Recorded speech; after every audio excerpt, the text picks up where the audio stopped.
HDFC ബാങ്കിനെ പറ്റിയാണ് സംസാരിക്കാനായിട്ട് പോകുന്നത്. ആ ഒരു സ്റ്റോക്ക് നോക്കിയാൽ കഴിഞ്ഞ ഒരു 5 വർഷത്തിൽ നെഗറ്റീവ് റിട്ടേൺ തന്നൊരു സ്റ്റോക്കാണ് HDFC ബാങ്ക് എന്ന് പറയുന്നത്. എന്തുകൊണ്ടാണ് ഈ ഒരു സ്റ്റോക്ക് ഇങ്ങനെ പെർഫോം ചെയ്യുന്നത്, അല്ലെങ്കിൽ നല്ല റിട്ടേൺ ജനറേറ്റ് ചെയ്ത് തരാത്തുന്ന കാര്യം നമുക്ക് അതിന്റെ റീസൺ കൃത്യമായിട്ട് അറിയേണ്ടതായിട്ടുണ്ട്. അതല്ല നമ്മൾ മാക്രോ ആയിട്ടുള്ള റീസൺസ് നോക്കിയാൽ നമുക്ക് കൃത്യമായിട്ടുള്ള കാര്യം മനസ്സിലാവില്ല. നമ്മൾ വീണ്ടും ഈ സ്റ്റോക്കിൽ ട്രാപ്പ് ആയി പോകാനുള്ള സാധ്യത വളരെ കൂടുതലാണ്. നമ്മൾ കൃത്യമായിട്ട് ബിസിനസ് എന്താണെന്ന് നോക്കിയാലും ബിസിനസ്സിൽ എന്ത് കാര്യങ്ങളാണ്, എന്ത് മാറ്റങ്ങളാണ് അവിടെ നടക്കുന്നത് എന്നുള്ള കാര്യം കൃത്യമായിട്ട് നമ്മൾ ട്രാക്ക് ചെയ്താലും നമുക്ക് അതിന്റെ കൃത്യമായ റീസൺ മനസ്സിലാക്കി എടുക്കാൻ സാധിക്കുള്ളൂ. അപ്പോൾ ആ കാര്യങ്ങളെല്ലാം നമുക്ക് ഡീറ്റെയിൽ ആയിട്ട് ഈ ഒരു വീഡിയോയിൽ സംസാരിക്കാം. ഇപ്പൊ നമ്മുടെ മാർക്കറ്റിൽ ഇൻവെസ്റ്റ് ചെയ്യുന്ന ഏതൊരാളോട് ചോദിച്ചാലും ഇന്ത്യയിലെ ഏറ്റവും നല്ലൊരു 10 സ്റ്റോക്കിന്റെ പേര് പറയാൻ പറഞ്ഞാൽ അതിൽ HDFC ബാങ്ക് ഉണ്ടാവും, ITC ഉണ്ടാവും, ഏഷ്യൻ പെയിന്റ്സ് ഉണ്ടാവും, റിലയൻസ് ഉണ്ടാവും. ഈ സ്റ്റോക്കുകളൊക്കെ ഉണ്ടാവാനുള്ള സാധ്യത വളരെ കൂടുതലാണ്. എന്തുകൊണ്ടാണ് ഈ ഒരു സ്റ്റോക്കുകളൊക്കെ ആൾക്കാരുടെ മനസ്സിലേക്ക് പെട്ടെന്ന് വരുന്നത് എന്നുള്ള റീസൺ ചോദിച്ചു കഴിഞ്ഞാൽ ആൾക്കാർ ആരും ഇതിന്റെ ഫണ്ടമെന്റൽസ് നോക്കിയിട്ടോ അല്ലെങ്കിൽ ഈ സ്റ്റോക്കിനെ പറ്റിയിട്ട് കൃത്യമായിട്ട് സ്റ്റഡി ചെയ്തിട്ടോ അതിന്റെ ഗ്രോത്തോ അതിന്റെ ഇപ്പോഴത്തെ പൊട്ടൻഷ്യലോ കാര്യങ്ങളൊന്നും നോക്കിയിട്ടല്ല ഇത് പറയുന്നത്. ഇതിന്റെ മെയിൻ റീസൺ കൃത്യമായിട്ട് പച്ചക്കതിന്റെ റീസൺ എന്താണെന്ന് ചോദിച്ചു കഴിഞ്ഞാൽ പണിയെടുക്കാൻ താല്പര്യമില്ലാത്ത ഫണ്ട് മാനേജേഴ്സ് ആണ് ഈ ഒരു നറേറ്റീവ് ഇവിടെ ക്രിയേറ്റ് ചെയ്ത് വെച്ചിട്ടുള്ളത്.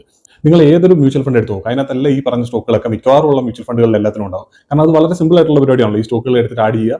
സോ എല്ലാ സ്റ്റോക്കിൽ നമുക്കാണെങ്കിൽ നമ്മുടെ മ്യൂച്വൽ ഫണ്ട് ഉണ്ടെങ്കിൽ ആ മ്യൂച്വൽ ഫണ്ടിനകത്ത് ഈ സ്റ്റോക്കുകളൊക്കെ ഉണ്ടെങ്കിൽ കുറച്ച് സേഫ് ആണ്, സെക്യൂർ ആണ്, നല്ല സ്റ്റോക്കുകൾ നമ്മൾ ഇൻവെസ്റ്റ് ചെയ്തിട്ടുണ്ട് നമുക്കൊരു ഫീൽ ആൾക്കാർക്ക് തോന്നും. പക്ഷേ ഈ പറയുന്ന ആൾക്കാർക്ക് ആർക്കും ഈ സ്റ്റോക്കുകളുടെ ഫണ്ടമെന്റൽ ആയിട്ടുള്ള റീസൺസോ അല്ലെങ്കിൽ ഫണ്ടമെന്റൽ ആയിട്ട് എന്താണ് സ്റ്റോക്കിൽ നടന്നുകൊണ്ടിരിക്കുന്നത്, അവരുടെ പെർഫോമൻസ് എങ്ങനെയാണ്, കഴിഞ്ഞ വർഷത്തിൽ നിന്ന് ഈ വർഷത്തിലേക്ക് മാറുമ്പോൾ അവരുടെ പെർഫോമൻസിൽ എന്തെങ്കിലും മാറ്റങ്ങൾ വന്നിട്ടുണ്ടോ, ഇങ്ങനത്തെ യാതൊരു കാര്യവും നമുക്ക് അറിയില്ലെന്നുണ്ടെങ്കിൽ പോലും നമുക്ക് ഇതെല്ലാം ലാർജ് ക്യാപ്പ് സ്റ്റോക്കുകളാണ്, അതുകൊണ്ട് തന്നെ സേഫ് ആണ് നമ്മുടെ ഫണ്ട് എന്നുള്ള ഒരു കാര്യമാണ് നമ്മുടെ മനസ്സിലേക്ക് ആദ്യം വരുന്നത്. അതിന് മുമ്പായിട്ട് നമ്മൾ ആദ്യം ക്ലിയർ ആക്കേണ്ടതായിട്ടുള്ള ഒരു കാര്യമുണ്ട്. നമ്മുടെ ഒരു ഒബ്ജക്റ്റീവ്, സ്റ്റോക്ക് മാർക്കറ്റിലേക്ക് വരുന്നതിന്റെ മെയിൻ ആയിട്ടുള്ള ഒബ്ജക്റ്റീവ് എന്താണെന്നുള്ള കാര്യം നമ്മൾ കൃത്യമായിട്ട് നമ്മൾ തന്നെ ഇൻവെസ്റ്റ് ചെയ്യുന്ന ആൾക്കാർ മനസ്സിലാക്കേണ്ടതായിട്ടുണ്ട്. നമ്മൾ ഇവിടേക്ക് വരുന്നത് നമ്മൾ റിട്ടേൺസ് നല്ല രീതിയിൽ ജനറേറ്റ് ചെയ്യാനായിട്ടാണ്. പക്ഷേ എല്ലാവരും ഫസ്റ്റ് പറഞ്ഞുകൊണ്ടിരിക്കുന്ന ക്യാപിറ്റൽ പ്രൊട്ടക്ഷൻ എന്നുള്ള കാര്യമാണ്.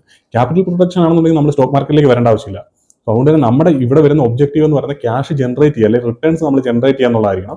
അതല്ലാതെ ക്യാപിറ്റൽ പ്രൊട്ടക്ട് ചെയ്യാനുള്ള ക്യാപിറ്റൽ പ്രൊട്ടക്ട് ചെയ്യാനാണ് നമ്മൾ FD ഇടുക അല്ലെങ്കിൽ വേറെ എന്തെങ്കിലും രീതിയിൽ നമുക്ക് എത്രയൊക്കെ ഇൻവെസ്റ്റ്മെന്റ് ഓപ്ഷൻസ് ഉണ്ട്, നമുക്ക് ആ രീതിയിലുള്ള ഓപ്ഷൻസ് നോക്കിയാൽ അത് ക്യാപിറ്റൽ പ്രൊട്ടക്ട് ചെയ്തിരിക്കാനാണെങ്കിൽ നമുക്ക് വേണ്ടത് ഈ ക്യാപിറ്റലിന്റെ മുകളിൽ ക്യാപിറ്റൽ നമുക്ക് പ്രൊട്ടക്ട് ചെയ്യണം.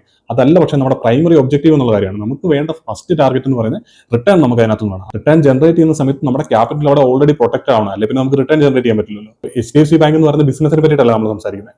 ഒരു ഇൻവെസ്റ്റർ എന്നുള്ള നിലയ്ക്ക് ആ സ്റ്റോക്കിൽ നമുക്ക് എത്ര റിട്ടേൺ ജനറേറ്റ് ചെയ്യാൻ തരാൻ സാധ്യതയുണ്ട്, അതാണ് നമുക്ക് അറിയേണ്ട കാര്യം. അതല്ലാതെ HDFC ബാങ്ക് എന്ന് പറയുന്ന ബിസിനസ് എങ്ങനെയുണ്ട്, ആ ബിസിനസ്സിന് നമുക്ക് എത്ര മാർക്ക് കൊടുക്കാം, നമ്മൾ അതിന് മാർക്ക് കൊടുക്കാനായിട്ടല്ല നമ്മളോട് വന്നിട്ടുള്ള കാര്യം. അതുകൊണ്ട് തന്നെ നമുക്ക് ഈ സ്റ്റോക്കിന്റെ പെർഫോമൻസ് പഴയ ഇപ്പം നമ്മൾ 2008 ക്രൈസിസിന് ശേഷം റിസഷന് ശേഷമുള്ള HDFC ബാങ്കിന്റെ പെർഫോമൻസ് നോക്കാം.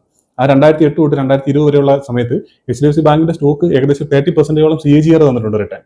അത് ലാസ്റ്റ് 10 ഇയേഴ്സിൽ നോക്കിയാൽ 10% താഴെയാണ് അവരുടെ റിട്ടേൺ. അതായത് കഴിഞ്ഞ 10 വർഷത്തിനുള്ളിൽ കമ്പനിയുടെ CAGR റിട്ടേൺസ് എന്ന് പറയുന്നത്, ഞാനിവിടെ ഡിവിഡൻഡ് ഇൻക്ലൂഡ് ചെയ്തിട്ടില്ല, അത് നിങ്ങൾ നോക്കണം. ഒരു ഈ പറയുന്ന കാൽക്കുലേഷൻസിലൊന്നും ഡിവിഡൻഡ് കാൽക്കുലേറ്റ് ചെയ്തിട്ടില്ല. അപ്പൊ അങ്ങനെ നോക്കുമ്പോൾ ലാസ്റ്റ് 10 ഇയേഴ്സിൽ ഈ കമ്പനി തന്നിരിക്കുന്ന റിട്ടേൺ എന്ന് പറയുന്നത് 10% താഴെയായിട്ട് അറൌണ്ട് 9.5 9.6 ഒക്കെയാണ് ഇന്നത്തെ ഒരു ദിവസം ഞാനിത് കാൽക്കുലേറ്റ് ചെയ്യുമ്പോൾ അവരുടെ CAGR റിട്ടേൺ എന്ന് പറയുന്നത്. അത് 9% ഉണ്ടെന്ന് നമുക്ക് തോന്നിയേക്കാം. പക്ഷേ അവിടെ നമ്മൾ ലാസ്റ്റ് 5 ഇയേഴ്സ് എടുത്ത് നോക്കുക. ലാസ്റ്റ് 5 ഇയേഴ്സിൽ നെഗറ്റീവ് റിട്ടേൺ ആണ് ഈ സ്റ്റോക്ക് ജനറേറ്റ് ചെയ്തിരിക്കുന്നത്.